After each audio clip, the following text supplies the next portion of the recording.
بۆ خزمەتگەیاندن بەو شارە ئازیزە پێویستمان بە پشتیوانی و بە دەعمی هەموو وەزارەتەکان هەیە و سوپاسی جەنابی سەرۆکوەزیران و جێگری سەرۆکوەزیرانیش دەکەین کە هەمیشە هاوکار و پشتیوانی کارەکانی ئێمەن لە پارێزگای هەولێر و پشتیوانی ئەوان بۆتە بەشێکی گرنگ لە خزمەتگەیاندن بە سنووری پارێزگای هەولێر. ڕاستە لەناو قەیرانی دارایی بوون، بەڵام ئێستا لە قۆناغێکی دیکەین کە پرۆژە خزمەتگوزاریەکان بە ئیمکانیەتێکی دیاریکراوەوە دەست پێ دەکاتەوە بە هیوای ئەوەی لە چوارچێوەی پەرەپێدانی پارێزگا لە چوارچێوەی پەرەپێدانی پارێزگا لە ناو وەزارەتەکان و پەرەپێدانی پارێزگاکانی عراقیش بتوانین خزمەتی باشتر بە تەواوی سنووری پارێزگای هەولێر بکەین لە نێوشیدا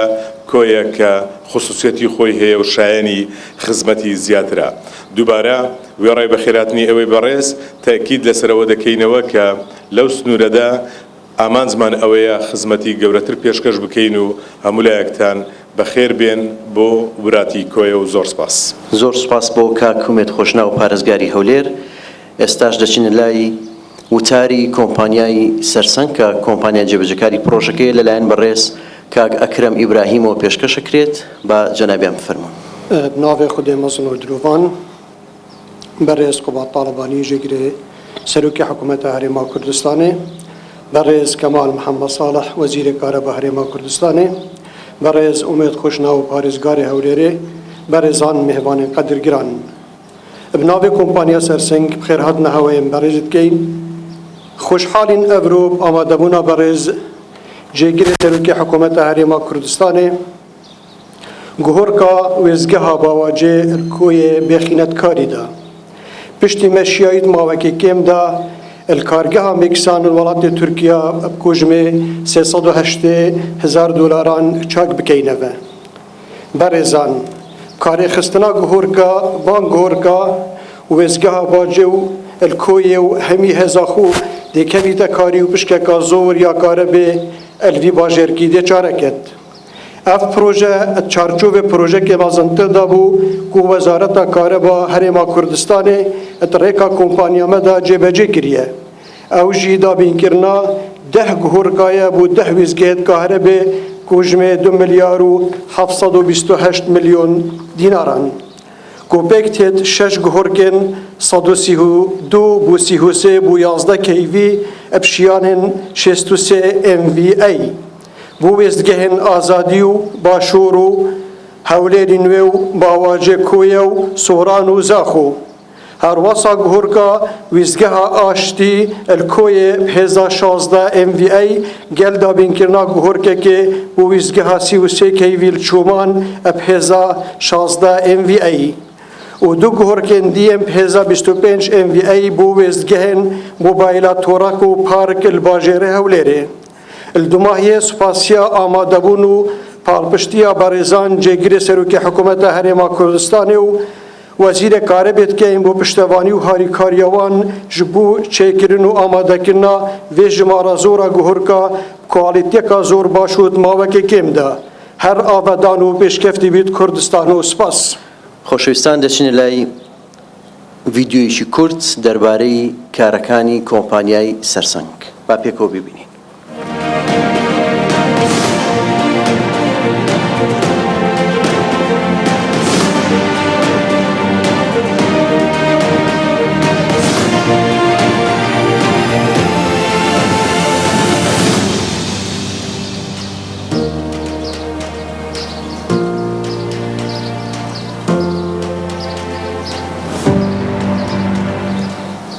بناوێ خودێ مەزن و دلۆڤان ڕێزدار کاک قوبات تاڵەبانی جێگیرە سەرۆکی حکوومەتە هەرێما کوردستانê بەڕێز کاک ئومێد پارێزگارê هەولێر ئامادەبووین هێژا سەڵاوەت خودێ سەراوە هەمیا بن. جێ دڵخۆشیە me ئەڤرۆپ ئامادەبوونا ڕێزدار جەنابێ جێگیرە سەرۆکی حکوومەتê ئەم پرۆژەیەکی دیش پرۆژên وەزارەتە کارەبێ پێشکەشی خەڵکی خۆیان هێژا بکەن قەزا کوێ خۆشەویست. ئەم پرۆژە پێکهاتیە ji dabînkirina du guhorka bû qeza Kuê êk şwan 63 megawate û ya dîtirê 16 megawat bi gujmê 659 milyon dînar mezaxtiyê dva her du guhorka bûyîne. افکاره هاتی انجام داشت لای کمپانیا سرسنگ و ام دستخوشی برای خو حجی اسماعیل کن کوتماوی که قیاسی داشتیا اوا هر دو گهور کاپنیر تا ولات ترکیه و چهار سر بکت و بزبرین تا و کفن ادکاری دا برزان هر دوف کارنامه حکومت هریما کردستانی کابینا نهی کو آماجه دای کار دیتا کرن بو چهار سر کنا کشیا کاربه ملدوی پلان وزارت کاربه مدارشتن سر سه سکترین سرکی کو اوجی برامینان و گواستن و داوش کردن کاربه چونکی کار کردن سر هر سکترکی به سکتر دیتری انجام نابن لو ما مشیای اتوار برامینان کاربه دا ایک ام 300 مگاوات کاربه الوزگه ها خبات بخنت خدمت خلکی دا دو 165 مگاوات گرمیان کنو که 100 مگاوات کتینه ادکاری دا و حتی دیمایا به هیوه 65 مگاوات تدریجی دینه کفنه ادکاری دا هر وصا هبونا کشه که کل وزگه ها در بندی خان دو وزگه هنوان دو وحدت وان اشکار کدبون مشیا پریکا کمپانیا فاراب اشولات ایران معینا و هر دو مجاره سر کرنو نککتنت خدمت خلک مدان هر وصا الوزگه ها دوکان کو هر چهار وحدتوان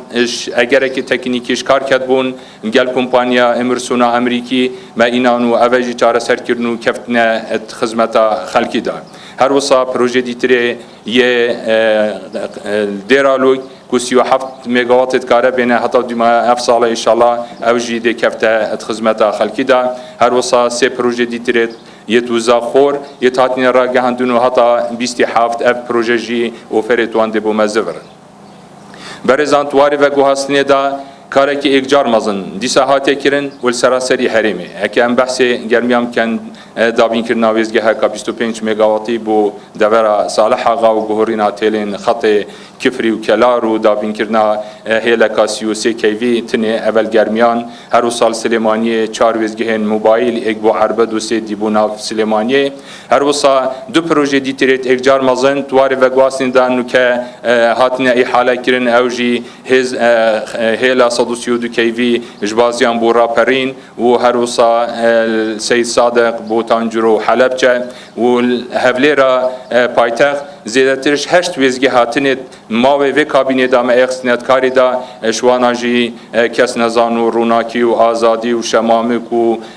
پارکا هفلیر و برحشتر و گرجوتیار و مصیف و صلاح الدین پروژه جی همی کفتینه ادکاری دا و خلک استفاده جد کرد و ماوی کی کم دا کل هیوا حفظه پروژه دیتریت گرنگ دیسا الهفلیر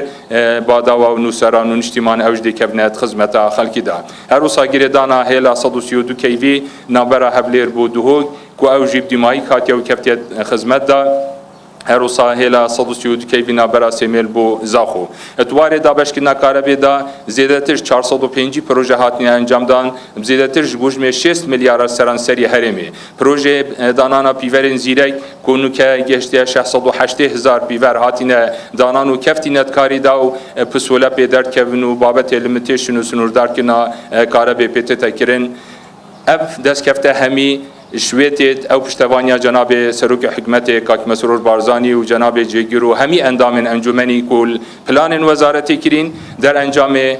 اوا پشتوانیا مشیا تچوی یکا کارا بالسر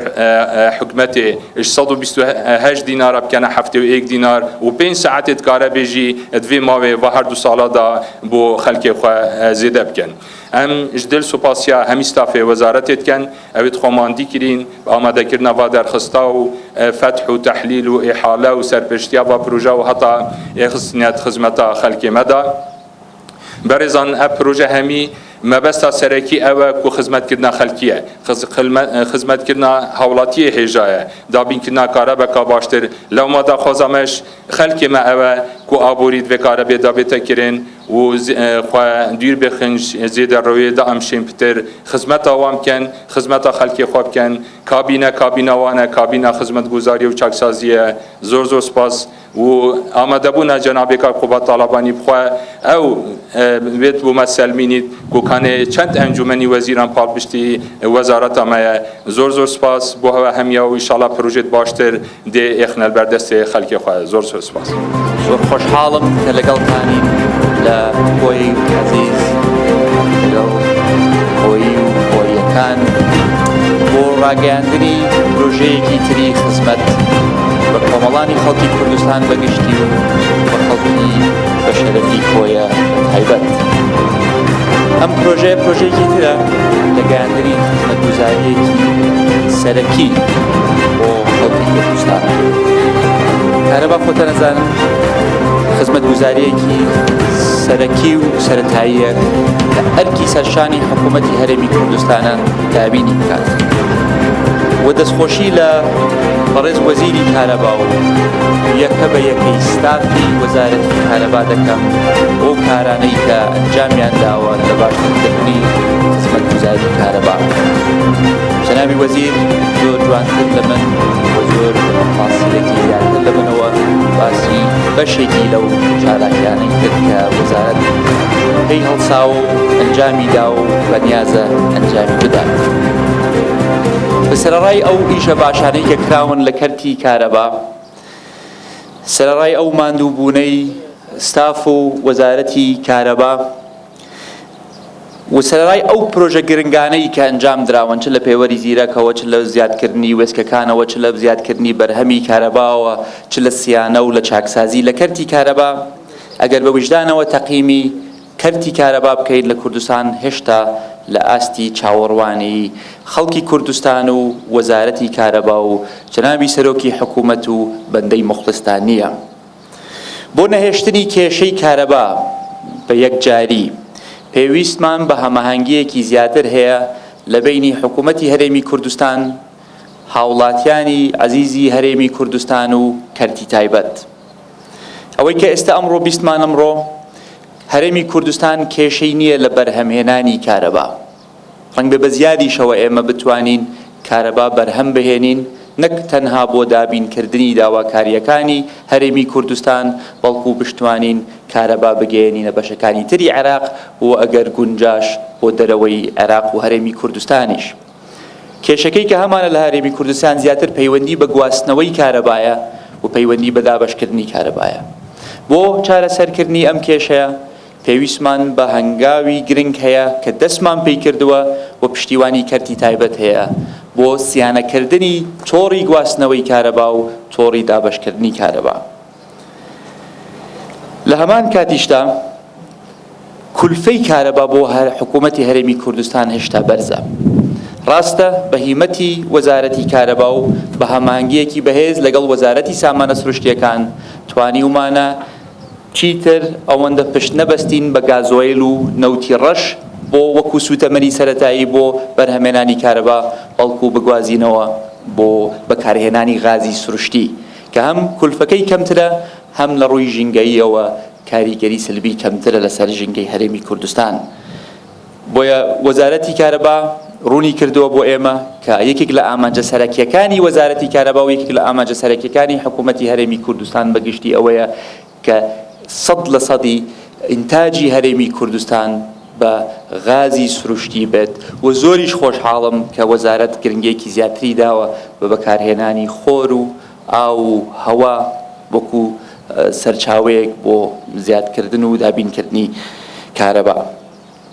بەڵام دیاردەی تەجاوزات یەکێک لەو دیاردانەیە کە زەرەرێکی زۆری لە کەرتی کارەبا داوە و ئێمە وەکو حکوومەتی هەرێمی کوردستان تونترین ئیجراءات ئەگرینە بەر هەر کەسێک یان هەر بەرپرسێکی حکومی کە هاوکار بێ لە زیادکردنی تەجاوزات لەسەر کەرتی کارەبا بەگشتی و تەجاوزات بەعام.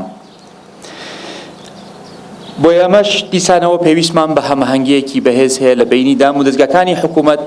بەڵام لە هەمان کاتیشتا پێویستمان بە هاوکاری هاوڵاتیانە. کارەبا بەلاش نییە، نە بەرهەمهێنانی بەلاشە نە بەکارهێنانی بەلاشە، بۆیە زۆر زەرورە هاوڵاتیانی بەڕێز بە تایبەت کە ئێستا کە بەرە و هاوی ناڕۆین، زۆر زەرورە هاوڵاتیانی بەڕێز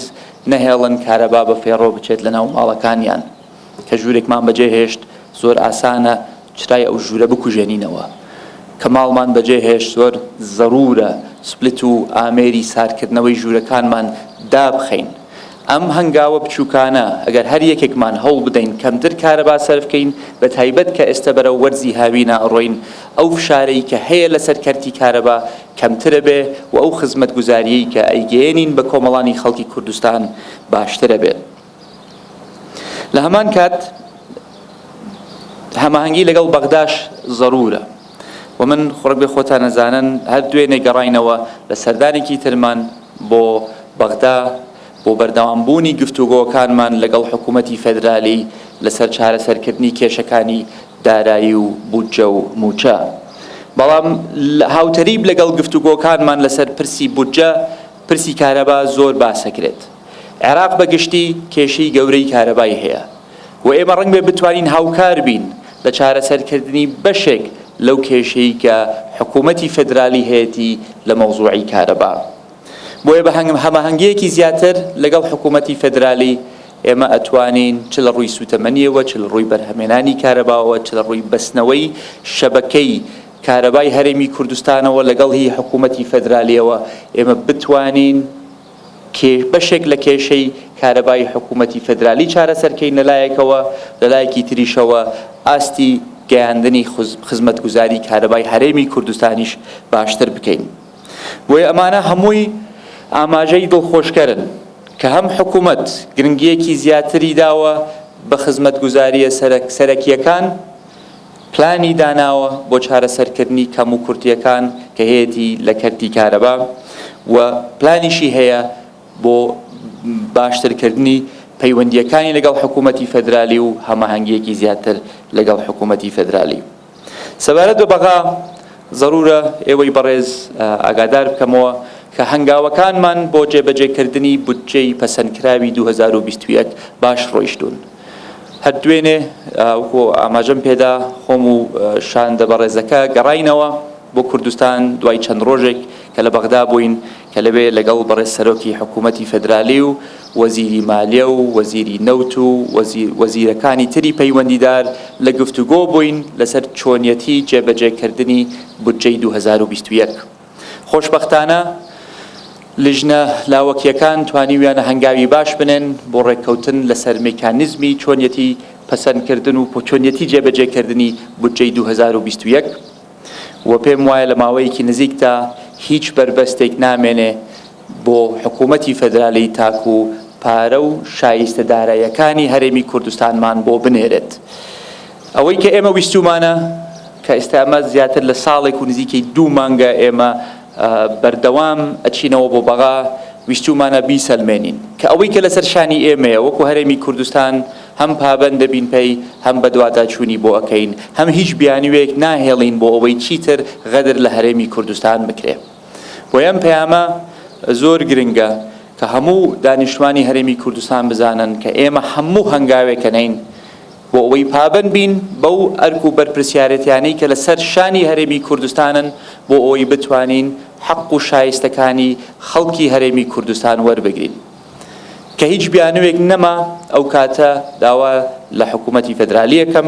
داوا لە کۆمەڵانی خەڵکی کوردستانەکەم فشار بخەنە سەر حکوومەتی فێدرالی تاکو ئەوانیش پابەند بن بەسەر ئەرک و بەرپرسیارەتیەکانی خۆیان بەرامبەر بە هاوڵاتیانی هەرێمی کوردستان. من گەشتبینم کە ئاستی پەیوەندیەکانمان ئەمڕۆ لە ئاستێکی زۆر بەرزدایە. من گەشتبینم کە ئاستی هەماهەنگیەکەی کە هەمانە لەگەڵ حکوومەتی فێدرالی لە ئاستێکی زۆر بەرزدایە و من گەشتبینم لەوەی کە ئێمە بتوانین لە ڕیشەوە ئێمە بتوانین کێشەکانی بینی هەرێمی کوردستان و حکوومەتی